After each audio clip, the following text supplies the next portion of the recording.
E aí, gente, Araninha Science aqui. A gente vai falar um pouco mais sobre teoria do caos, ou Chaos Theory. E basicamente a gente estava falando no último vídeo no final sobre complexidade de Kolmogorov, né?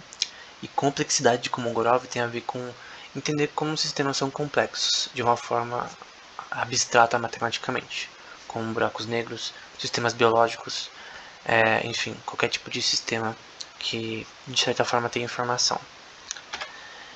Edward Lorenz é o cara que vai começar a teoria do caos na prática, de uma forma até estranha e acidental. É estranho que a teoria do caos ela foi concretizada experimentalmente através de um acidente, o que é caos puro, né? Nesse paper, eu não sei como traduzir flow, mas pensa em algo que não periódico determinista, no sentido de que você tem um sistema que você é não linear, não periódico, que você não consegue calcular como. Não tem periodicidade, né? Não é linear.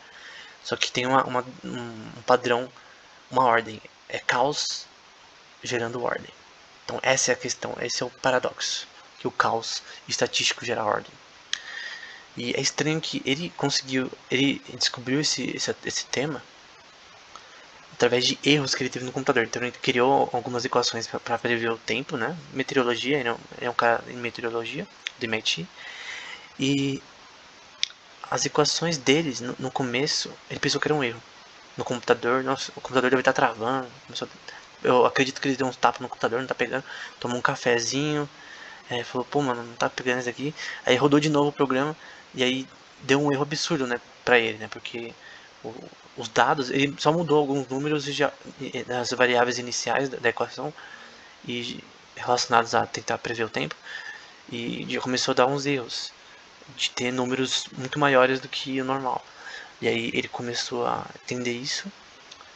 Creio que com a ajuda de duas pessoas também para realizar o código e tudo, que ele cita no final, relacionado a esse problema, né, que aparentemente. Só que aí ele descobre que na verdade isso é relacionado ao caos, que eu já vou explicar.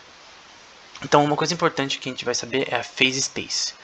Phase space, por exemplo, de um pêndulo, que como eu sei anteriormente, né, que ele varia de uma forma totalmente sem sentido, pode ser definido com um cálculo. Nesse caso, tem ali em cima uma variação do pêndulo ao longo do tempo, e aqui embaixo, usando o cálculo, a questão, o gradiente desse pêndulo, né? Então, basicamente, o índice de rotações ao longo do tempo, né? Dá pra ver, essas setinhas são chamadas de vetores, né? Então, é um campo vetorial ao longo do tempo desse pêndulo, né? Então, phase space, você basicamente pensa em um, um campo vetorial relacionado ao movimento de um objeto.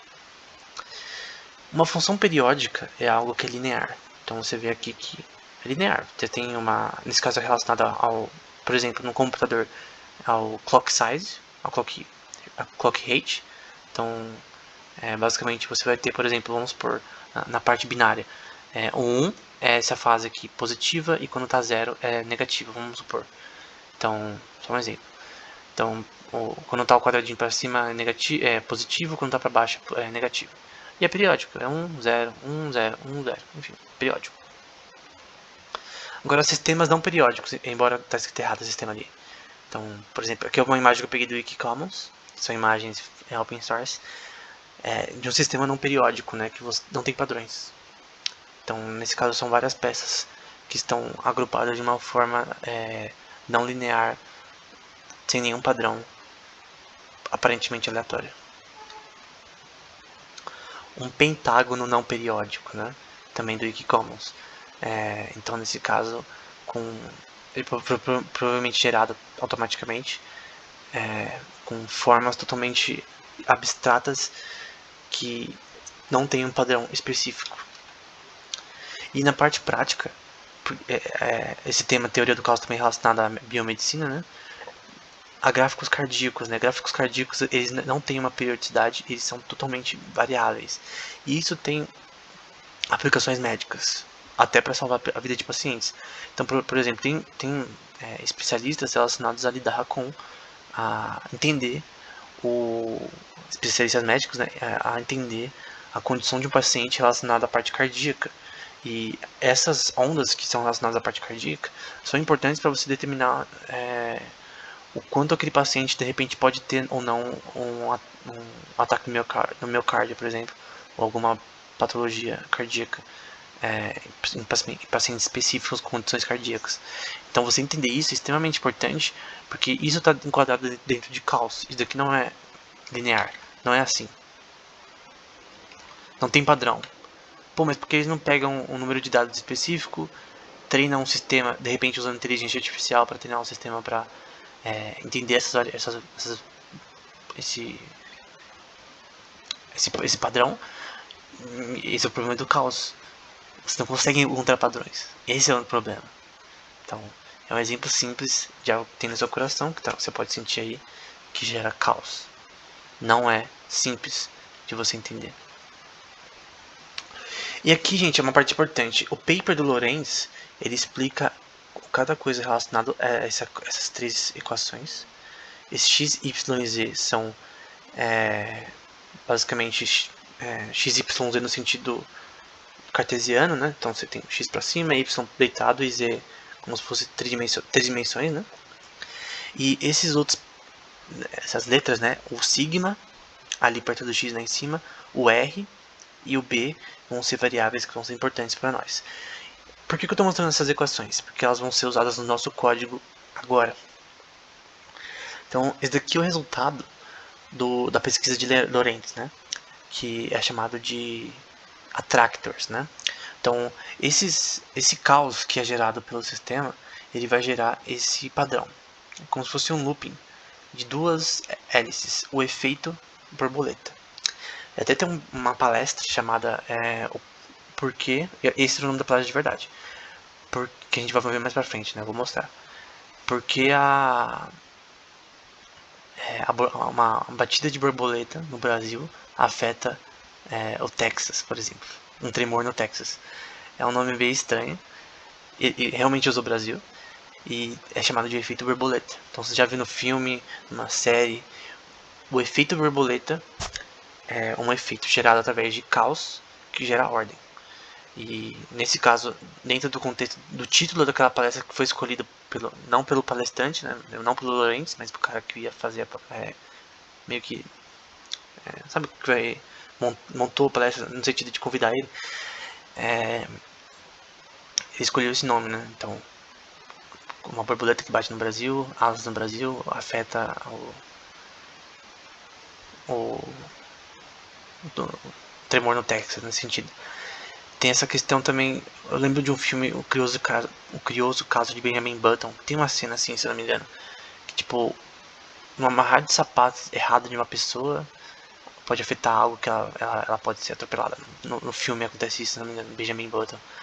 Então tem vários filmes que usam o efeito borboleta para dar essa questão de que uma coisa que você mude nas suas condições iniciais, uma coisa que você não faz de repente cause algo. Tem um pouco de verdade e mentira nisso, porque não é tão simples e não talvez se aplique a conceitos tão estranhos, né? Não é de verdade que uma batida de borboleta realmente vai fazer diferença em outro lugar, na minha opinião. Mas isso, a questão é que o efeito borboleta é através disso daqui. Caos gerando ordem. E as variáveis que ele usa é sigma 10, R28 e B8/3, né? Nessa imagem, que é do Wikicommons. Então lembra que o sigma, o R e o B estão aqui. E esse é o resultado com 1.900 interações, de 1.400 a 1.900 interações, então pontos que estão ligando para fazer esse efeito do paper original do Lorenz. Embora eu coloquei um artigo nada a ver aqui de outro vídeo. Então esse artigo aqui de baixo não é desse, tá? É esse daqui que tá embaixo agora. Esse artigo aqui é de outro vídeo sobre genética. Números usados originalmente: 10, 8/3, que é o B, e o R24, né? Então, vamos fazer isso na prática. Tem uma simulação em Python, no Matplotlib, na própria página deles, tá na descrição, dos attractors de Lorenz. Então, vamos lá. Basicamente, eu vou explicar o código que está na página do Matplotlib. Matplotlib é uma linguagem muito relacionada à matemática, em geral. É por isso que se chama esse nome. E dá pra ver ali que o número é 10, 28 e 2.667. São as variáveis iniciais. O sigma, que está denotado por S, o R e o B, que estão aqui, né? Estão tanto aqui quanto aqui. E ali embaixo são as equações que a gente viu aqui. É igualzinho. Então, basicamente essas são variáveis, né? X dot, Y dot, Z dot, que basicamente vão ser usadas mais para frente, quando a gente vai adicionar para cálculo diferencial. Então, basicamente, simplesmente essas equações que o Lorenz explica antes no artigo. E essa parte ela chama essas funções, então as funções que estão aqui, x dot, y dot, z dot, só que fazendo ela vezes no sentido de uma diferenciando ali ao longo do tempo. Então se torna cálculo aqui. Então basicamente é isso que está fazendo. E aqui é um for loop, tá? Então você tem um número de vezes que você vai fazer isso daqui rodar. Nesse caso vão ser 1000 vezes, mas você pode mudar no código original, você pode mudar. Então é bem simples. Mas o normal é 1000 vezes. No artigo ele fez de 1400 a 1900 vezes as iterações, né? Então o número de vezes que esse programa vai rodar. Então é um for loop que roda até esse máximo. E o resultado é isso. É esse looping que é gerado através do caos iniciado dentro desse sistema. Por que caos? Porque o sistema é um sistema não probabilístico, né? É um sistema não linear. Então por isso que a gente chama dentro desse contexto de caos. A gente vai ver outros mais pra frente. E eu recomendo que você brinque com esse código que é bem pequeno, mudando ali a função ali no começo, as variáveis iniciais. Nesse caso eu mudei para 20, 24 e 3.667. Então dá pra ver que eu mudei bem pouco do original. E esse é o objetivo, na verdade, desse experimento, é mostrar que você, mudando um pouco as variáveis sigma, r e b, você tem resultados bem diferentes. E você vai ver aqui que os resultados foram diferentes. O da esquerda é o usando os parâmetros originais de Lorenz, e quando você muda esses mesmos parâmetros, dá pra ver que você tem mais linhas aqui, né? Você tem um pouco mais de interações nesse sistema. E você pode testar isso várias vezes e você vai ver que sempre vai ser diferente no sentido que as variáveis iniciais são importantes para gerar o caos que vai vir depois. Então esse é o conceito de caos em geral. E qual que é o resultado disso, né? Qual que é a conclusão de Lorenz na época disso? Então vai falar que na visão dele, né, é inevitável essa inaccuracidade, na incompletude das observações, nesse caso focado na parte de meteorologia, né, na parte do tempo, na previsão de tempo. Então você tem caos na questão de previsão de tempo. E as pessoas pensavam que simplesmente se você pegasse os dados o suficientes sobre sobre o tempo, né, sobre as condições temporais atuais, você conseguiria prever o futuro, no sentido marcoviano. Mas na verdade não é tão simples. É isso que o caos quer dizer.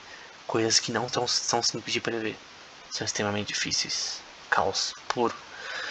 Então, vai pra parte de falar que você fazer previsão de tempo, né, meteorológica de longo prazo parece algo extremamente impossível. É a questão de point care, né? E aí vai falar em um sistema idealizado, né? Seja simples ou convexo, um modelo simples convexo descrito aqui, ou um sistema complicado que é relacionado à atmosfera, que seja o mais acurado possível, né? Mais perfeito possível relacionado à parte meteorológica. A resposta é que, comparando os pares de soluções numéricas, tendo condições idênticas iniciais, no sentido que as condições iniciais vão ser o que vai ser importante para fazer com que o sistema seja previsível, no sentido de que se você saber sempre as condições iniciais relacionadas a um sistema, como o tempo, que é relacionado a condições atmosféricas e tal, você conseguiria prever com mais acuracidade, mas isso é uma coisa muito mais difícil, que não é possível atualmente. Você até poderia dizer que as condições iniciais relacionadas à atmosfera elas mudam constantemente, então é muito mais complexo do que parece. Ele fala nesse contexto. Então era isso. Espero que esse vídeo tenha sido útil. A gente já terminou com o Lorentz agora. E no próximo vídeo a gente vai continuar com outras pessoas que também continuaram o trabalho de Lorentz. Que já passou da vida em 2008, né? Então ele não está vivo ainda. Mas que é o primeiro. Talvez que com certeza foi o primeiro a ter um experimento prático, computacional, que mostre caos. Então é isso, até o próximo vídeo.